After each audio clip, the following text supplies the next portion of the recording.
এমন এক নবীকে আল্লাহ রাব্বুল আলামিন আমাদের জন্য পাঠিয়েছেন, যে নবী সব সময় শুধু উম্মতের জন্য পেরেশান ছিলেন, সব সময় উম্মতের কথা ভেবেছেন, আমার উম্মতের কি হাল হবে, আমার উম্মতের কি হাল হবে। উম্মতের জন্য সবচেয়ে কান্ডারি ছিলেন নবীজি সাল্লাল্লাহু আলাইহি সাল্লাম। অন্য সব নবীরা উম্মতকে দেখছে সচক্ষে, নবীজি সাল্লাল্লাহু আলাইহি সাল্লাম আমাদেরকে দেখেন নাই। আল্লাহর নবী, বিশ্ব নবী উম্মতকে কোনোদিন দেখেন নাই, না দেখে এত পরিমাণ মহব্বত করে ফেলেছেন। নবীজি আমার আপনার জন্য সেদিন দাঁড়ায় থাকবে। পুলসিরাত পার হওয়ার পরে এমন অবস্থা হবে, অনেক উম্মতের হাত কেটে পড়ে যাবে, নিচে থাকবে জাহান্নাম। অনেকের পা কেটে পড়ে যাবে, নিচে থাকবে জাহান্নাম। অনেকে দ্বিখণ্ডিত হয়ে যাবে, অনেকের চেহারা আল্লাহ নিচের দিকে দিয়ে দিবেন, পা উপরের দিকে দিয়ে দিবেন। সেই কঠিন উম্মতের বেহাল দশায় নবীজি সাল্লাল্লাহু আলাইহি ওয়াসাল্লাম আল্লাহর কাছে বারবার বলতে থাকবেন, ইয়া রাব্বি সাল্লিম, ইয়া রাব্বি সাল্লিম। ও আমার আল্লাহ, দয়া করে আমার উম্মতদেরকে একটু শান্তি দেন, মেহেরবানি করে উম্মত গুলারে মাফ করে দেন। আল্লাহর নবী, বিশ্ব নবী সেদিন আমার আপনার জন্য কাঁদবেন। পুলসিরাতের কিনারায় নবীজি সেদিন কাঁদবেন। নবীজির দোয়ার কারণে উম্মতদেরকে যিনি মাফ করে দিবেন তিনি কে? বারবার নবীজি পেরেশান হয়ে যাবেন উম্মতের জন্য। জান্নাতের সামনে নবীজি গিয়ে দাঁড়াবেন, দরজার মধ্যে যখন নক করবেন, ফেরেশতা পরিচয় পাওয়ার পরে বলবে, লা আফতাহু লিআহাদিন ক্বাবলাক, কারো জন্য জান্নাতের দুয়ার খোলা হয় নাই, নবী আপনার জন্য জান্নাতের দুয়ার খোলা হবে। জান্নাত আপনার জন্য অপেক্ষায় আছে।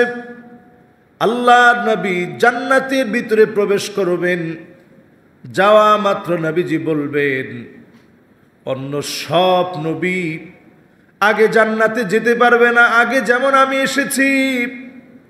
অন্য কোন নবীর উম্মত আগে জান্নাতে আসতে পারবে না, হাত্তা তাদখুলা উম্মতি, আগে আমার উম্মতগুলা জান্নাতে আসবে, তারপর সব নবীর উম্মতেরা জান্নাতে যাবে। বলেন আল্লাহু আকবার।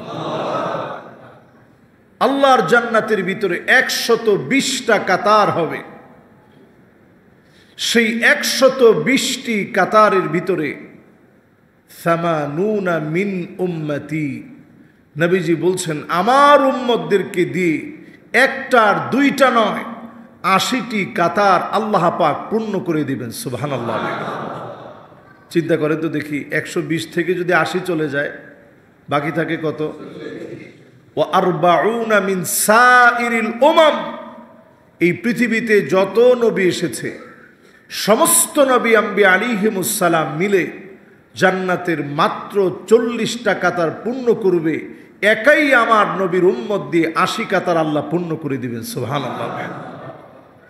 সেই কঠিন সময়ে নবীজি আল্লাহ রাব্বুল আলামিনকে বলবে, ইন্নী মুকাসিরু বিকুমুল উমাম, ও আমার আল্লাহ, এত পরিমাণ উম্মত সব আজকে আমার। ইন্নী মুকাসিরু বিকুমুল উমাম, এই সব উম্মত আমার উম্মত, এই সব আমার উম্মত। কত উম্মত নিয়ে আজকে আমি জান্নাতে যাচ্ছি। আজকে আপনার জান্নাত আমার উম্মত দিয়ে ভরপুর হয়ে গেছে। আল্লাহর নবী সেদিন আমাদেরকে নিয়ে প্রশংসা করবেন। নবীজি সেদিন কোন উম্মতদেরকে চিনে উম্মত বলে পরিচয় দিবেন? গুররান মুহাজ্জালিন মিনাল ওয়াদু, যেই উম্মতেরা অজুর পানি দিয়ে চেহারাকে জকজকে বানিয়েছে, সুন্দর করে অজু করেছে। নবী দেখেই বলবে এটাই হচ্ছে আমার সে উম্মত। পড়েন আল্লাহু আকবার। এবার আজকে ফজর থেকে চিন্তা করেন, নবীজি সাল্লাল্লাহু আলাইহি সাল্লাম দুনিয়াতে আসলেন আমাদেরকে উম্মত বানানোর জন্যে, মেহনত করলেন উম্মত বানানোর জন্যে, সারাটা জীবন কষ্ট করে গেছেন উম্মত বানানোর জন্য। উম্মত বাড়ানোর জন্য কিভাবে উম্মত বাড়বে, সারাদিনের পেরেশানি ছিল, দাওয়াতি কাজ কিভাবে ছড়িয়ে পড়বে, খেয়ে না খেয়ে দিনের দাওয়াত দিয়েছেন। সে উম্মত হওয়ার সৌভাগ্য যারা আমরা অর্জন করেছি, উম্মত হতে পেরেছি, ধন্য হয়েছি উম্মত হওয়ার মতো সৌভাগ্য নিয়ে। কয়জন আমরা 5 ওয়াক্ত নামাজ সুন্দর করে অজু করে নামাজ পড়ি। অনেকে অজু করার সময় দেখবেন তাড়াহুড়া করে, পাটা যে 3বার করে খিলাল করে দৌত করতে হয়, অনেকে আমরা এখনো জানিই না। অজু করার শুরুতে যে শুধু বিসমিল্লাহ বলতে হয়, অনেকে আমরা জানি না। অজু করার পরে আল্লাহুম্মা জাআলনি মিনাত তাওয়াবিন ওয়া জাআলনি মিনাল মুতাতাহহিরিন, এই দোয়াটা আমরা অনেকে মুখস্থ করিনি। সুন্দর করে যদি আপনি অজুটা করে নামাজ পড়েন, এই উম্মতের জন্যই তো নবীজি অপেক্ষায় থাকবেন। আল্লাহর নবী সেদিন আমাদেরকে চিনবেন। কোটি কোটি মানুষের ভিতরে হয়রান পেরেশান যখন মানুষেরা হয়ে যাবে, যখন নবীরা পর্যন্ত ইয়া নাফসি বলবে, চতুর্দিকে যখন কান্নার রোল পড়ে যাবে, বিশ্ব নবী উম্মতি উম্মতি বলে সেদিন কাঁদবেন।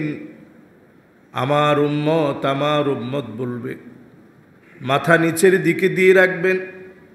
আল্লাহ পাক বলবেন ইরফা রাসাক, নবী আপনি আপনার মাথাটা উঠান।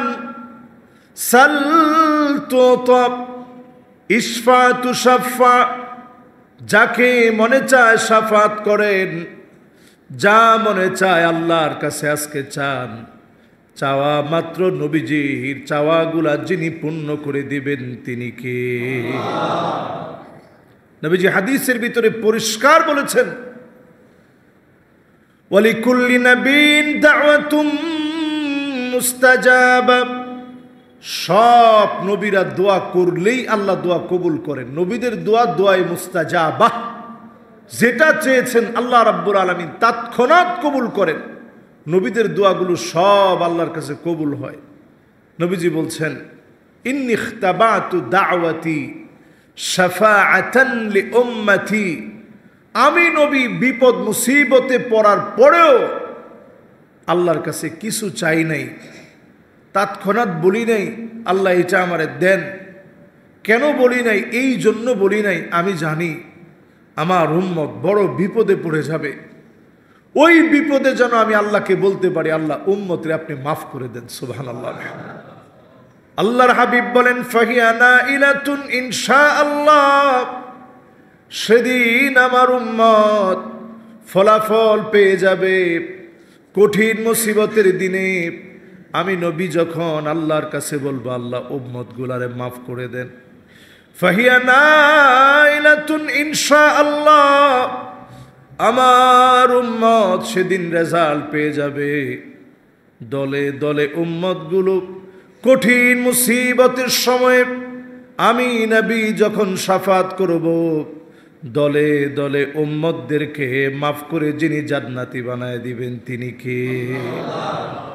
শর্ত এক্ষেত্রে একটি, মান মাতা মিন উম্মতি লা ইউশরিক বিল্লাহি আহাদা, আমার যে উম্মত মৃত্যুবরণ করেছে শিরকের মতো মারাত্মক গুনাহ করে নাই, ওই উম্মতকে আল্লাহ রাব্বুল আলামিন কঠিন মুসিবতের দিনে বিপদের সময় আল্লাহ রাব্বুল আলামিন ক্ষমা করে দিবেন, মাফ করে দিবেন।